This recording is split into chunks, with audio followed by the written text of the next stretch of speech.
guys, welcome back to another episode of HospitaliTV. I want to give a quick shout out to Nelson's Photo Supplies in Point Loma, San Diego, for letting us use their beautiful camera gear today for this episode. They're truly a family-owned and operated photo supply and print shop, so if you can, go check them out. Now on to the show. Today I have Erick Castro, hungry bartender, the creator of Bartender at Large. How you doing today, sir? Doing well, my man. Thanks for being here. I appreciate your time. So first and foremost, a big congratulations is in order. Cocktail Bar of the Year by Imbibe Magazine. Oh, for Raised by Wolves. Yeah, yes, thank you so much. Yeah, our staff's over the moon, man. We couldn't be happier. It's nice to know that, you know, putting in all that hard work and like the really hard part of getting the bar open, getting the doors open. It's nice to see that other people notice what we were doing. Well deserved, man. Well deserved. The space is beautiful up there. Congratulations. So I'm super pumped to have you in today for two main reasons. One, I want to talk about the creation of the documentary you did, Bartender at Large, kind of your inspiration and execution behind that. And two, the fact that you are a successful bar owner, operator in the city with, you know, Polite Provisions and Raised by Wolves. And you have another one in New York, right? Yeah, Boilermaker in New York. That's right. So, okay, on First and First. All right. So yeah, I want to talk a little bit about those two things. Let's start with Bartender at Large. Tell us a little bit about kind of your inspiration and how you began to create this whole idea and then move into the execution behind it. Shoot, the Bartender at Large story is very fascinating, mostly because it's been a total evolution. I never went into it with one solid idea of what it was going to be. So I feel like part of the reason it's done so well, by the way, we just won Industry Podcast of the Year. Oh, no way, from Nightclub Bar in Vegas. Nice, so we're super excited about that. I feel like the reason it's done well is because we've allowed it to evolve. It actually was conceived first as a documentary. And there's the Bartender at Large documentary available online on Vimeo or Gumroad.com if you'd like to check it out. Just saw it the other night? Yeah, thank you. You know, and we had you know, a pretty decent amount of success with that. And in the movie, the film did well. You know, sold a lot of copies. We got to screen it in I think 35 cities around the world. Oh wow. It was wonderful. But then, you know, the economics of making an independent film, folks, don't do it. I do not recommend it. It's not that easy to break even, you know. It's not like the bar biz where you buy a bottle of booze and charge it, right? So the film did really well. We'll probably do another one eventually, but that ended up spawning the podcast. And the Bartender at Large podcast has kind of taken on a life of its own and done its own thing.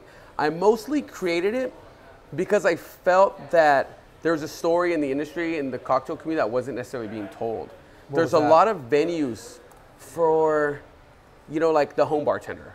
There's a lot of places for, you know, how to make a daiquiri, how to make simple syrup at home, blah, blah. But I felt like there wasn't really much for the core career bartender. That's our market. Our market is the career bartender, bar owners, bar industry. We're not there to cater to anyone else. You know, if other folks, you know, home bartenders and stuff want to tune in, that's awesome. We love to have them. But I feel like by catering to the career bartender, it allows us to kind of be what we're supposed to be and kind of scratch an itch that nobody was really catering to before. So let's go back a little bit. When you first had the idea of doing this documentary, what was the end goal? I don't know, man. Just make a film, and were you gonna try to, what outlets did you want to try to push this film on? Like, how did you convince, you had somebody go with you on the road to a bunch of bars, right? We filmed that entire movie with just 3 people. Who were the 3 people? Me, my wife, who served as a producer for the film, and one of my former bartenders from Polite Provisions, who majored in film. So what was the conversation you had with this guy? Just, hey man, let's just get our stuff and go on a road trip for it? We went in, we had no idea what the hell we were doing. We were pretty much just like, let's record everything and then throw it at the wall and see what sticks. So, which is actually kind of a fun thing to do for your first film. But I realized that we kind of, if I did it again, it'd be so much more streamlined and so much more effective and so much easier.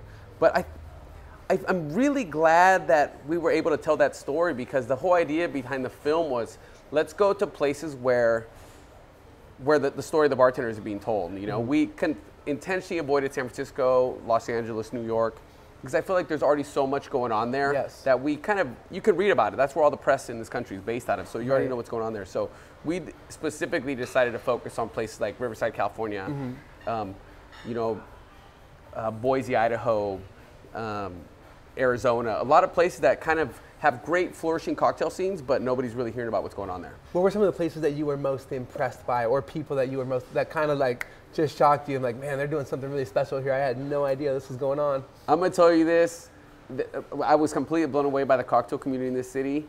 Boise, Idaho. I'm sorry, I'm mispronouncing it. Everybody there pronounces it Boise. Boise, okay, that's Boise. right. So Boise, Idaho, had amazing craft cocktails, amazing food. They have a great, vibrant beer scene, wine scene, and it's just this place I'd never really heard of. Apparently, it's the most isolated state capital in the lower 48, and they kind of like it that way because they have their own little scene going on. I remember specifically, you know, we'd gotten there. We only took one day off the entire time we were filming the documentary for about 5 weeks. So we had a one half day, and we were like, okay, cool, we're all done. Let's go get something to eat, or let's get a drink. So me and my wife head over to the first bar that comes on our right. We just happen to stumble in. And as I walk in, I order an old fashioned. My wife orders a cocktail. And when the guy goes to make my old fashioned, he puts on a pair of gloves. He reaches in, he grabs like an ice block and a Japanese ice cutting knife and just starts trimming it down. I'm like, where the hell am I at, man? I'm just at some random bar in Boise, and this guy's like giving me this amazing experience. And because of that, I tell everybody, if you find yourself in Boise, Idaho, or even in the area, go there. It's a hidden gem, amazing food, amazing cocktails, and it's also just, if you go a little bit outside of the city, it's gorgeous, just beautiful landscapes. How many cities did you say you guys hit up? I think like 14. Okay. It's kind of slipped my mind now, but yeah, I'd say about 14. So, you know, one of the things that's so amazing about this whole thing to me is that you did something that you're passionate about. You kind of went all in, right? You weren't really working per se during this time. No. Hit the road. You have a lot on the line. You had to have had some kind of goal that you were trying to hit, some type of metric. Did you guys have a big following before you started doing this? Not really. I mean, we filmed with 2 Canon T4Is, okay, which, you know, you can buy used for like $200, yep, $300. We stayed in Motel 6s and Airbnbs. We kept the that's budget insane, by the low way. The as video, hell, yeah, dude. the video looks great. Yeah, I thought you would have had something. A lot of editing we did on that yeah, film was actually, a lot of the effects we did on that was to just hide the fact that it was just a little Canon T4i. Right. Some little old school effects on there. Yeah, we did some effects to kind of make it, to camouflage so that the good footage would blend in better with the bad footage. And, you know, but the thing is, I think the reason why the film did well, even though it had like a micro budget, is because there's a lot of heart. And I feel like we try to do our best to stay honest and tell the stories of the bartenders that we interviewed. And I think that we succeeded in that coming through. So if you're creating a documentary like this, who's your main people that you're trying to reach out? What are the channels you're looking for? I was deliberately trying to reach people who were familiar with drinks but didn't quite know a lot about them. You know, someone like maybe somebody who's into beer, wine, spirits, and cocktails already, and just kind of want to know a little bit about But I'm thinking of more of like depth. the major platform to push it out to those people. Did you even know at that time No, what you we were didn't going know. for? Yeah. We had no idea what the hell we were doing. Who ended up being that?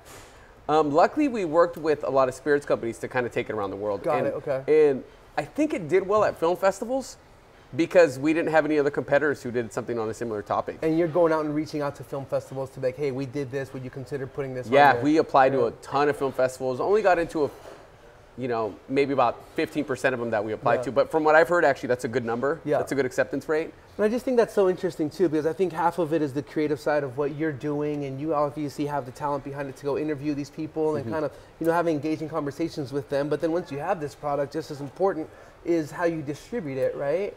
Like reaching out to film festivals, trying to grow your brand. And I just think that there's a lot of people out there right now who are passionate about things in their lives, and now that they have these platforms to distribute, like Instagram, Facebook, podcasts, right? Like a lot more people are getting into it. And it's hard sometimes to know what metric you need to hit. I mean, is it just based on an amount of followers before you can start to monetize? I don't know, man. I didn't know any of this stuff in advance.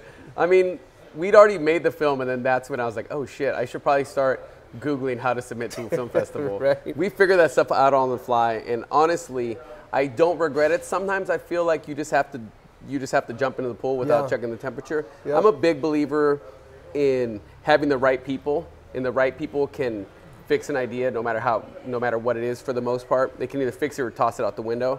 There's an author that I really love, Jim Collins, in his book Good to Great, where he says like you're better off having a good team who knows nothing about the given topic than people who know a lot about the topic but that just aren't motivated and don't have a passion for it. I mean, it's like, I recently read an American Original, the book about Walt Disney, and in there he's just talking about, he tells a group of animators like, you guys are designing rides for an amusement park, and like, we don't know anything about engineering. We don't know how to design rides. And he's just like, no, you have imagination, you have passion, that's all you need. Figure it out. That's awesome. And then obviously, I mean, the parks have done quite well. Right. So I feel like it's a little bit of that philosophy as well. So you said a couple of things that are interesting to me. You said if I were to do this again, I would streamline the whole thing in a much different way. Oh, now I know how to do it. So what are a couple of things that you would do differently now if you were to do this whole thing again? You know, making a film, making a documentary particularly, I mean, you're essentially writing an article. So you kind of go into it with the premise of like, okay, this is the intro, we're gonna talk about this topic, blah, blah, blah. Then we're gonna pivot over to this direction. And you know, you kind of write your conclusion. It's almost like an outline. And I thought I figured that out on my own, but obviously it turns out people who know more about the subject have been doing it for years and decades, really. So I would go into it with that mentality now. Whereas like on our first documentary, I was just like, fuck it, let's interview everyone, see what happens. Maybe someone will give me a good quote. Instead of, if I did it now, I would go into it with the mentality of crafting a narrative from start to finish. Got it, okay, interesting. Well, I want to talk about a couple other things too, man. I think if we go into the kind of the bar ownership side of what you're doing and things that have been really successful for you, like Polite and obviously Raised by Wolves now, how do you approach creating a bar program these days? Do you look for inspiration like at a local level, at a national level, at a global level? I guess the way I look at it, one of the best ways to kind of keep it in your mind is whenever I do a consulting gig, I've been fortunate enough to do, you know, consulting and cocktails for a lot of, you know, great bars around the world. One thing I go into now, and I just try to be as honest and blunt as possible, I straight up ask them like, okay, I'm your personal trainer, and I'm here to whip this bar into shape. Are you trying to lose a few pounds for the summer? Are you trying to go pro, or are you trying to compete on like a global scale? Are you trying to go to the Olympics? And I find by just being blunt with them and asking the questions that is on the front of their mind, I can best help them solve the problems that they have and get them a program that they're going to be happy with and above happy with. Because a lot of times you're going to find that you might go into a bar and in your mind you're like, oh, I'm going to do this like best bar program that anyone's ever seen. But that's actually not what they want. They just want their staff to be able to make daiquiris and old fashions and proper cocktails. Right. So, you know, to bring that from my own perspective, when I opened Raised by Wolves, Polite, Boilermaker, I was like, this is going to be one of the best bars in the world. And so I'm not, everything that I conceive of, everything I think of, I'm not trying to compete with the bar across the street. I'm not trying to compete with the bar across town. I don't give a fuck about what they're doing, to be honest. I'm trying to compete with the best bars in the world. And as long as I'm competing with the best bars in the world, you're always going to have an amazing program that's going to skunk the competition. So if I'm looking to judge a wine, for example, I can approach it in the way like, you know, if I want to see if this is a good wine or not, there's things that I can judge to make for myself to see if the wine is in balance for me. Like there's things that are like, are the tannin levels too high? Are they out of balance? Is the alcohol perceivably out of balance in this wine? If there's sugar, residual sugar in this wine, is there acidity to match it so that it's not out of proportion? There's things like this that I would look for to be able to decide whether or not this wine is in balance and is a great wine for the program that we have in place. How do you approach a cocktail to define its quality or whether or not it's a well-made cocktail? I would say our criteria is very similar to what you're saying, like is, you know, certain things definitely cross over. Not all of them, but certain things do cross over. You know, the balance of sweetness with acidity. That is definitely a factor, particularly in a cocktail, you know, margarita, daiquiri, things on those lines. But, you know, the thing is that's a little bit different about cocktails is that the ABV is higher. So oftentimes with a cocktail, you have to remember that the cocktail is there to showcase the spirit. So the things I look for is, you know, clarity of flavor. Is this drink, can I tell that it's bourbon, right? If it's a bourbon cocktail. If you can't tell if it's bourbon or rum or cognac, then that means there's too much stuff in there. There's too much shit in there going on in the drink. So the drink isn't really coming alive. You know, you want to make sure that it's in balance. And also you want to know what's the purpose for this cocktail. Because since cocktails are kind of, you know, crafted a la minute for the most part, they can be a little more plug and play than most beverages. So because of that, you're like, okay, is this drink too sweet? Well, it is sweet. You know what? But it's an after dinner cocktail. It's a riff on the Alexander. It's supposed to be a little bit sweet. This is for people who want to drink their dessert instead of eat it. Right. You know, but that drink wouldn't work necessarily, you know, on you're in a patio in Italy and it's, you know, 100 degrees out. That's not going to fly out there. That's not what necessarily people want. So you have to remember that the drink is supposed to serve a purpose. And if the drink can't serve that purpose, or if the flavors are muddy, if the flavors are cloudy, if it's out of balance, then you're not going to have a good cocktail. Let me ask you this. So for somebody who is, say, in a bartender position, right, has been bartending for several years. They're really good at what they do. And they are on the brink of having an opportunity to go open a bar as a lead bartender, where they're going to have to, manage the costs of the bar program and the creation of cocktails. What are a couple of things that you might tell this person after having done so many of these projects? What are some crucial points of advice that you would tell them for them to be successful in doing this? I would ask them how much administrative experience they had. If you don't have any administrative experience, then that's something that you need to get in your back pocket ASAP.